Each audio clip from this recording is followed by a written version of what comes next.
आज यहाँ पे इतनी बड़ी संख्या में अहमदाबाद के व्यापारी आए हुए हैं।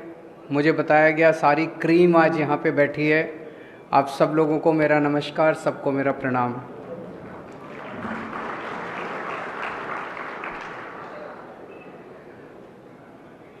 दोस्तों, एक तो मेरी आपसे शुरू करने के पहले निवेदन है कि इन लोगों ने मीडिया को बहुत डरा के रखा हुआ है। मीडिया को कहा हुआ है कि आम आदमी पार्टी को, केजरीवाल को, इनको बिल्कुल नहीं दिखाना। मीडिया वाले बहुत अच्छे हैं, वो दिखाना चाहते हैं क्योंकि हम अच्छी अच्छी बातें करते हैं। मीडिया वाले दिखाना चाहते हैं, लेकिन वो बेचारे डरे हुए हैं। तो ये चुनाव हम सोशल मीडिया से जीतेंगे। मेरी आप सबसे विनती है कि जितने ज़्यादा से ज़्यादा लोग फ़ोन निकाल के इसकी रिकॉर्डिंग कर सकें और अपने अपने व्हाट्सएप ग्रुप में इसको शेयर कर लीजिए। ज़्यादा से ज़्यादा लोगों को इसको फैला दीजिए। मैं समझता हूँ कि जब जनता खड़ी हो जाएगी तो अपने आप बात फैलेगी। अभी जब मैं कल फ्लाइट में आ रहा था, मेरे बगल में अहमदाबाद के एक व्यापारी बैठे हुए थे, स्टॉक ब्रोकर हैं। मुझे देख के आश्चर्यचकित हो गए। बोले, सर सीएम के बगल में बैठा हूं मैं, मेरे भाग्य खुल गए। फिर बोले कि सर मुझे आपके साथ फोटो लेनी है। मैंने कहा ले लीजिए। फिर अचानक बोले कि नहीं, गड़बड़ हो जाएगी।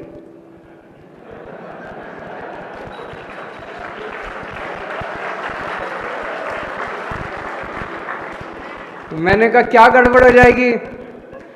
कहते हैं सर आजकल आपके पीछे ईडी और सीबीआई पड़े हुए हैं, अगर फोटो ले ली तो मेरे पीछे भी पड़ जाएंगे। मैंने कहा फोटो शेयर मत करना, अपने मोबाइल में रख लेना।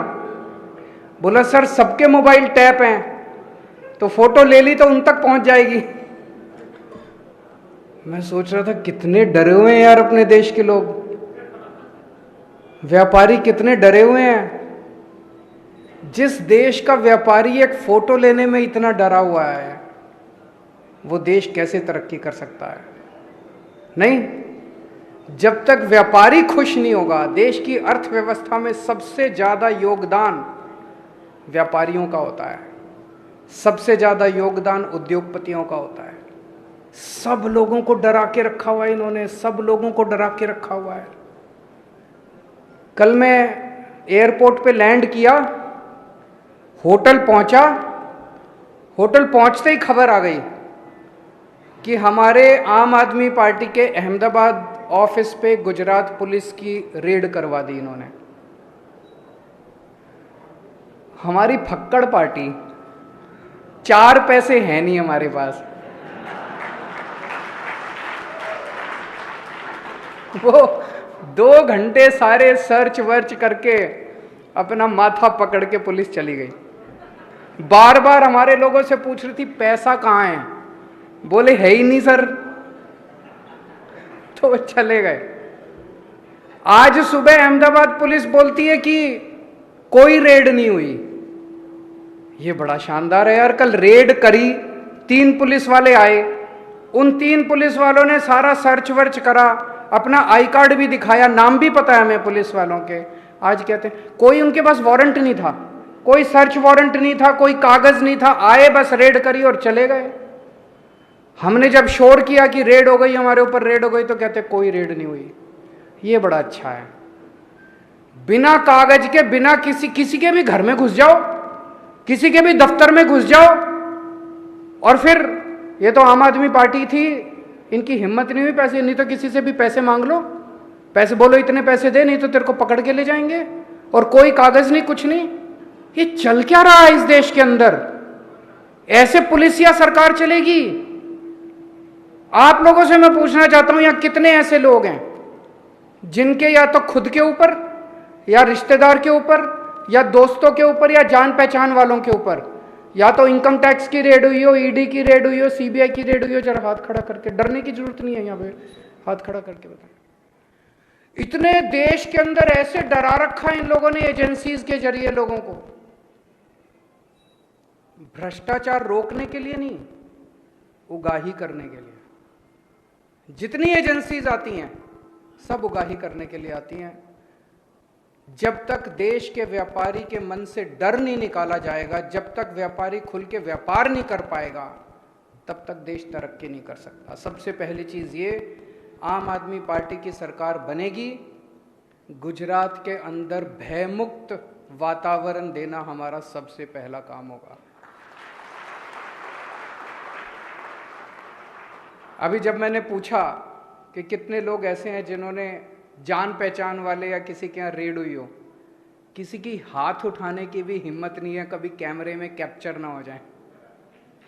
ऐसा हो ही नहीं सकता कि किसी जान पहचान वाले या किसी के यहाँ इनकम टैक्स की इसकी उसकी रेड ना हुई हो। डर निकालना पड़ेगा, सबसे पहले जनता के मन से डर निकालना पड़ेगा। निडर होकर व्यापार करो, आप निडर होकर व्यापार करोगे, आपका व्यापार बढ़ेगा तो देश तरक्की करेगा। ये मैं दिल से कह रहा हूं। मैं खुद भी एक व्यापारी परिवार से आता हूं। मैं बनिए परिवार से आता हूं, बनिया हूं। तो हमारे दादाजी की तरफ भी, मामा जी की तरफ भी, नाना नानी दादा दादी सारे व्यापार में थे। और मैं जानता हूं कि एक व्यापारी कितनी टेंशन के अंदर 24 घंटे व्यापार करता है। कभी लगता है ये एजेंसी आ जाएगी, कभी वो डिपार्टमेंट आ जाएगा, कभी वो आ जाएगा। सबसे ज्यादा जीएसटी से दुखी हैं लोग, हैं कि नहीं है? जीएसटी से बहुत दुखी हैं। अभी जैसे बताया इन्होंने, कई मैं सुन रहा था, जैनेन्द्र तन्ना जी ने बताया कंप्लायंस की भी दिक्कत है, रेट्स की भी दिक्कत है। इतना कठिन कर दिया इन लोगों ने, इतना कठिन कर दिया इन लोगों ने जीएसटी को। इतने चार्टर्ड अकाउंटेंट को भी पैसे देने पड़ते हैं, उसके बावजूद भी कहीं ना कोई गड़बड़ हो जाती है। इसको सिंप्लीफाई करने की जरूरत है। इसको सिंप्लीफाई करेंगे, हम भी करेंगे, गुजरात के स्तर पे भी करेंगे और केंद्र सरकार के स्तर पे भी आवाज उठाएंगे, ताकि और अगर आप गुजरात में सरकार बना दोगे तो हमारे 3 सीएम हो जाएंगे। जब 3 सीएम मिलके केंद्र सरकार में आवाज उठाएंगे तो थोड़ी ताकत ज्यादा होगी। होगी कि नहीं होगी? हमारी सुनवाई भी ज्यादा होगी, हमारी सुनवाई भी ज्यादा होगी। तो ये जीएसटी को ठीक करने की जरूरत है, बहुत बड़े स्तर पे जीएसटी को ठीक कर, कंप्लायंस भी ठीक करने की जरूरत है, रेट्स भी ठीक करने की जरूरत है। अभी भाई साहब ने प्रश्न पूछा, तन्ना जी ने भी और उनके बगल में जो बैठे हैं उन्होंने भी, कि सुप्रीम कोर्ट का एक ऑर्डर आया है। सुप्रीम कोर्ट का ऑर्डर ये कहता है कि जीएसटी काउंसिल के अंदर जो निर्णय लिए जाते हैं वो बाध्य नहीं है राज्य सरकारों के ऊपर। ये बहुत बड़ी अपॉर्चुनिटी देता है, बहुत बड़ा अवसर पैदा करता है। अभी फ्रैंकली हमने इस ऑर्डर को अच्छे से स्टडी नहीं किया। इसके बहुत वाइड इम्प्लीकेशंस हैं, कॉन्स्टिट्यूशनल इम्प्लीकेशंस हैं, लीगल इम्प्लीकेशंस हैं, एडमिनिस्ट्रेटिव इम्प्लीकेशंस हैं। इसको हम स्टडी करेंगे। अगर अपॉर्चुनिटी खुलती है, मैं आज गुजरात के सभी व्यापारियों को आश्वासन दे के जाना चाहता हूं, आपके साथ बैठेंगे, जैसे आप कहेंगे जीएसटी की रिजीम गुजरात के अंदर वैसी ही होगी जैसा व्यापारी चाहेंगे, ना कि वैसी होगी जैसा एक्सटॉर्शन के हिसाब से।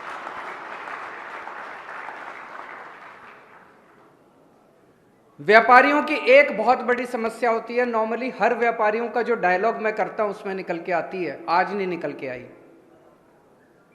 वो होती है पेमेंट की। एक मिनट मैं पूरा कर लूं अभी। तो पेमेंट नहीं आती, माल बेचते हैं, पेमेंट नहीं आती, है कि नहीं है? किसी ने पैसा लिया वापस नहीं करता, बहुत बड़ी समस्या है। आधे से ज़्यादा लोग तो इस पेमेंट की वजह से डूब जाते हैं, आधे से ज़्यादा व्यापारी तो इस पेमेंट। मेरे पास इसका तुरंत कोई समाधान नहीं है। मैं भी व्यापारी परिवार से आता हूं, इसलिए मैं समझ सकता हूं कि पेमेंट की कितनी बड़ी समस्या है। आपके साथ बैठेंगे, इसमें मैं बहुत लोगों से चर्चा कर रहा हूं कि क्या किया जा सकता है। इस पर कोई कानून ऐसा बनना चाहिए ताकि लोगों की पेमेंट वापस आ सके। अगर एक आदमी को माल बेचने के बाद अपनी पेमेंट की पक्का हो जाए कि मेरी पेमेंट आ जाएगी, तो मैं बताता हूं आपको 50 से 60% व्यापार वैसे ही बढ़ जाएगा, लोगों का कॉन्फिडेंस बढ़ेगा सिस्टम के अंदर और व्यापार बढ़ जाएगा। इसके लिए हम मिल बैठ के कुछ समाधान निकाल के कोई कानून लेके आएंगे, और जो कानून यहां बनेगा उसको फिर दिल्ली में भी लागू करेंगे, उसको फिर पंजाब में भी लागू करेंगे और एक दिन पूरे देश में भी लागू करेंगे।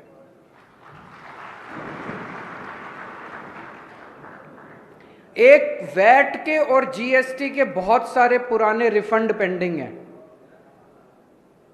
ये सरकारें जानबूझ के रखती हैं, जब सरकार का खर्चा नहीं चल रहा होता तो रिफंड रोक लेती हैं, और व्यापारी के पास बेचारे का कैश फ्लो रुक जाता है, और कैश फ्लो एक व्यापारी की जान होता है। तो हमारी सरकार बनेगी 6 महीने के अंदर जितने आपके पुराने रिफंड है सारे रिफंड आपको 6 महीने के अंदर, वैट के भी और जीएसटी के भी।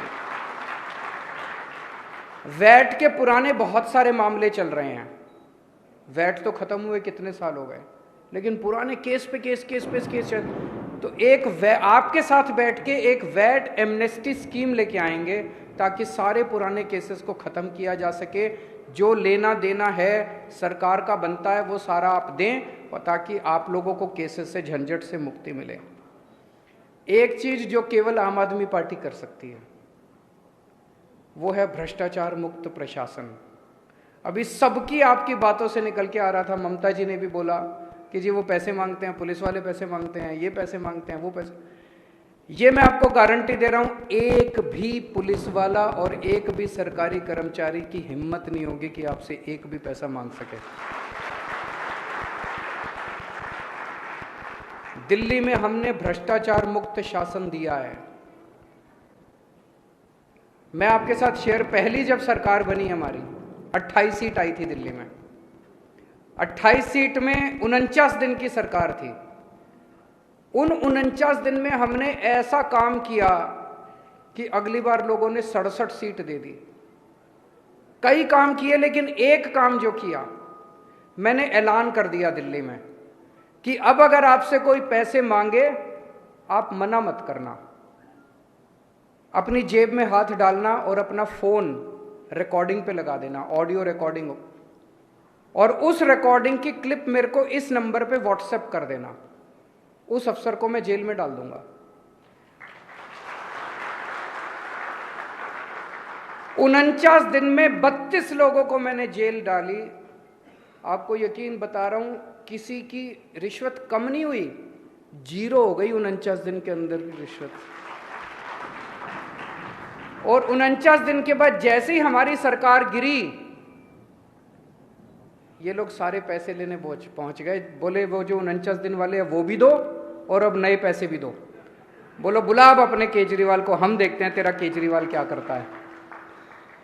तो ये हमको ही करना आता है भ्रष्टाचार। नीयत साफ है हमारी, शरीफ लोग हैं, पैसे नहीं खाते। ये कोशिश तो बहुत कर रहे हैं पूरे देश के अंदर फैलाने की। केजरीवाल ने शराब घोटाला कर दिया, मनीष सिसोदिया 144 करोड़ खा गया। अरे उसके घर रेड करी, रेड में 10,000 रुपये भी नहीं मिले। अगर 144 करोड़ रुपए कोई खाता तो कुछ लाख, 2 लाख, 3 लाख, करोड़, 2 करोड़ बिखरे हुए ही मिल जाते घर के अंदर। कुछ नहीं मिला। कल हमारे दफ्तर में रेड करी, वहां कुछ नहीं मिला। गुजरात में रेड करी, वहां कुछ नहीं मिला। मनीष के घर कुछ नहीं मिला, सत्येंद्र के घर कुछ। ऐसे ही फेंकते रहते हैं, कीचड़ फेंकते रहते हैं, पर जनता देख रही है। तो एक तो भ्रष्टाचार मुक्त शासन देंगे, रेड सारी बंद कर देंगे, जितनी रेड होती हैं, ये जीएसटी के रेड, फलानी रेड, ढिमकी रेड। दिल्ली में कोई रेड नहीं होती। जब हमारी सरकार बनी थी दिल्ली में सारी रेड बंद कर दी। मैं इनकम टैक्स में था पहले। ऐसा नहीं कि सारे अफसर खराब होते हैं, कुछ अफसर ईमानदार भी होते हैं, लेकिन अमूमन मैंने देखा कि रेड में क्या तमाशा होता है। कोई उस कोने के अंदर सेटिंग कर रहा होता है, कोई उस कोने में सेटिंग कर रहा होता है। जितना पैसा रेड में सरकार को नहीं आता, उससे ज्यादा पैसा उनकी जेब में जाता है। अगर आप रेड बंद कर दो, इस देश का व्यापारी खुशी खुशी अपने मन से सरकार को पैसा देना चाहता है, उसको मौका तो दो। दिल्ली में जब हमारी सरकार बनी, वैट के जरिए हमारा टोटल दिल्ली सरकार का बजट 30,000 करोड़ का था। हमने रेड बंद कर दी, आज हमारा दिल्ली का बजट 75,000 करोड़ का है। दुगने से भी ज्यादा हो गया, 2.5 गुना हो गया। क्यों? व्यापारी अब खुश है। व्यापारी देख रहा है उसके बच्चों को अच्छी शिक्षा दे, हमने स्कूल अच्छे बना दिए, हमने अस्पताल अच्छे बना दिए, इलाज मुफ्त कर दिया, लोग खुश हैं। अपने से टैक्स दे रहे हैं, अपने से उनको लग रहा है यार कि अगर सरकार को टैक्स दोगे तो कुछ बदले में मिलेगा। तो सिंप्लीफाई करेंगे सारे प्रोसेस। अभी कई लोगों की शिकायतें ये थी जी प्रोसेस बड़ा कॉम्प्लिकेटेड है। ये फाइल करना पड़, प्रोसेस को कॉम्प्लिकेटेड क्यों बनाया जाता है? प्रोसेस को कॉम्प्लिकेटेड इसलिए बनाया जाता है कि आदमी थक के कहे बताओ जी कितने देने हैं, फिर आदमी जो देता है वो ऊपर तक पहुंचता है। जब ऊपर बैठा हुआ आदमी कहता है मेरे को पैसे नहीं चाहिए और खबरदार जो तुमने पैसे लिए तो सारा प्रोसेस फिर सिंप्लीफाई होने लगता है। फिर कहते हैं यार काम करो अब सारे जने मिलके। ऐसा ही भ्रष्टाचार मुक्त प्रशासन हम गुजरात में लाना चाहते हैं। मेरा एक टारगेट होगा, 5 साल के अंदर व्यापार का पूरा सिस्टम इतना सिंप्लीफाई कर दो, इतना भ्रष्टाचार मुक्त कर दो कि आपका सबका बिजनेस, हर आदमी का बिजनेस कम से कम 5 साल में डबल हो जाए। आज अगर आप 5 रुपए का टर्नओवर है तो 5 साल में ये डबल होके 10 रुपए होना चाहिए। आज अगर 10 रुपए का टर्नओवर है तो ये 20 रुपए 5 साल में होना चाहिए। और 20 पोटेंशियल है अपने देश के अंदर, बिजनेस बढ़ सकता है, बहुत तेजी से बढ़ सकता है। इस सब चीजों को संकुचित करके मतलब घोट के रखा हुआ है सरकारों ने। ऐसा है जैसे गला घोट देते हैं ना किसी आदमी का, ऐसे व्यापार और उद्योग को इस देश के अंदर घोट के रखा हुआ है। अगर खुला छोड़ दिया जाए व्यापार को, खुला छोड़ दिया जाए व्यापारियों को, उद्योगपतियों को, इतना बढ़ेगा हमारे देश के अंदर, हम चाइना को पीछे छोड़ सकते हैं। हमारे अंदर पोटेंशियल है। और एक ये कहा जा रहा है फ्री की रेवड़ी, फ्री की रेवड़ी, फ्री की रेवड़ी। मैं कन्विंस्ड हूं पूरी तरह से कि अपने देश के हर बच्चे को अच्छी शिक्षा मिलनी चाहिए और फ्री शिक्षा मिलनी चाहिए। आज अमेरिका अपने बच्चों को फ्री शिक्षा देता है, लंदन अपने बच्चों को फ्री शिक्षा देता है, जापान अपने बच्चों को फ्री शिक्षा देता है, बड़े बड़े देश अपने बच्चों को फ्री शिक्षा देते हैं। वो इसलिए फ्री शिक्षा नहीं देते कि वो अमीर हैं, वो अमीर इसलिए बने क्योंकि उन्होंने अपने बच्चों को फ्री शिक्षा देनी चालू करी। अगर हमें अमीर देश बनना है, अगर हमें डेवलप्ड कंट्री बनना है, तो पहले सबसे पहली चीज है अच्छी शिक्षा हर बच्चे के लिए इंतजाम करना पड़ेगा और फ्री शिक्षा का इंतजाम करना पड़ेगा। दिल्ली में हमने शानदार शिक्षा का इंतजाम कर दिया, गरीबों के लिए भी सरकारी स्कूल शानदार कर दिए। कितनी कहानियां मेरे को सुनने को मिलती है, फलाना फलाना प्लम्बर का बेटा, कारपेंटर का बेटा, रिक्शे वाले का बेटा IIT में इंजीनियर बन गया। सोच के देखो, जिसका बाप आज 10,000 रुपये महीना कमाता है, वो IIT का इंजीनियर जब निकलेगा 3 लाख रुपए महीने की उसकी सैलरी होगी। गरीबी दूर हो गई उसकी। ऐसे ही तो गरीबी दूर होगी, और कैसे होगी? सरकारी योजनाओं से गरीबी दूर नहीं होने वाली, गरीबी दूर होगी शिक्षा से। तो फ्री शिक्षा देना कैसे फ्री की रेवड़ी हो गई? सबके लिए हम अब फ्री इलाज का इंतजाम करना चाहते हैं। कम से कम दुनिया के अंदर ढेरों देश ऐसे हैं जिनके अंदर उन्होंने, इंग्लैंड के अंदर, लंदन के अंदर नेशनल हेल्थ सर्विसेज है उनकी। अगर गरीब से गरीब आदमी भी फ्री, वो वहां पे बीमार होता है, उनकी हेलीकॉप्टर एम्बुलेंस सर्विस है, वो उसको लेके जाती है फ्री में। हमें भी करना चाहिए अपने सारे लोगों का फ्री में इंतजाम, क्यों नहीं करना चाहिए? और हमने दिल्ली में करके दिखाया। 2 करोड़ जनता है दिल्ली की, हर आदमी के लिए पूरा इलाज मुफ्त कर दिया हमने, दवाइयां भी, टेस्ट भी, ऑपरेशन भी, सब कुछ मुफ्त कर दिया। मैं इसको फ्री की रेवड़ी नहीं मानता। मुझे लगता है राष्ट्र निर्माण के लिए शिक्षा और स्वास्थ्य एक ऐसी चीज है जो सबके लिए हमें फ्री का इंतजाम, फिर हम फ्री का इंतजाम कर देंगे। हम जबरदस्ती नहीं कर रहे किसी से। किसी ने अपने बच्चे को प्राइवेट स्कूल में पढ़ाना पढ़ा ले, किसी ने प्राइवेट अस्पताल में इलाज कराना करा ले, पैसे देके करा ले, लेकिन अच्छा शिक्षा, अच्छा इलाज सबके लिए फ्री में अवेलेबल होगा। जिसने लेना है ले, जिसने नहीं लेना है ना ले। मैं समझ सकता हूं कि आज माहौल इतना ज्यादा खराब है कि बहुत लोग, जैसे मैंने बताया, मेरे बगल में जो बैठा था वो बोला जी फोटो ले ली, उनको पता चल गया। तो आप में से बहुत सारे व्यापारी हैं, और व्यापारी बेचारा हमेशा डरा रहता है, इस सरकार से भी, उस सरकार से भी, इस डिपार्टमेंट से भी, उस डिपार्टमेंट से भी। मैं आप में से किसी को नहीं कहूँगा कि खुल के आओ सामने। जो आ सकते हैं आओ, जो नहीं आ सकते मत आओ खुल के। लेकिन एक बार परिवर्तन तो कर दो यार, बदल तो दो इस बार। बदलाव तो 27 साल के बाद तो बहुत ज़्यादा हो जाता है, फिर तो अहंकार आ जाता है, कोई सुनता ही नहीं है। फिर तो एक बार बदलाव मांगता है, अंदर खाने काम करो। जो आए कान में बोल दो सबके, इस बार झाड़ो, इस बार झाड़ो, इस बार झाड़ो, इस बार, सबके कान में बोलते जाओ, वर्ड ऑफ माउथ। और व्यापारी जानता है, जो कस्टमर आए उसी को बोलते झाड़ू, जो कस्टमर है उसी को व्हाट्सएप पे बोल दो झाड़ू, खुल के मत आओ, लेकिन अंदर खाने झाड़ू झाड़ू झाड़ू झाड़ू। इनको सबसे ज्यादा गुमान है कि अहमदाबाद बीजेपी का गढ़ है। पहले कहते थे गुजरात गढ़ है, अब गुजरात तो कहना छोड़ दिया, इनको लग रहा है कि अब गुजरात तो जा रहा है, कहते हैं अहमदाबाद गढ़ है। कितनी सीट है अहमदाबाद में? 16 सीट है शहर में। अब आप लोगों की जिम्मेदारी है, 16 में से एक भी सीट अब इनके जिम्मे नहीं जानी चाहिए। दिल्ली के लोगों ने 70 में से 62 सीट दी थी, पहले 67 सीट दी थी।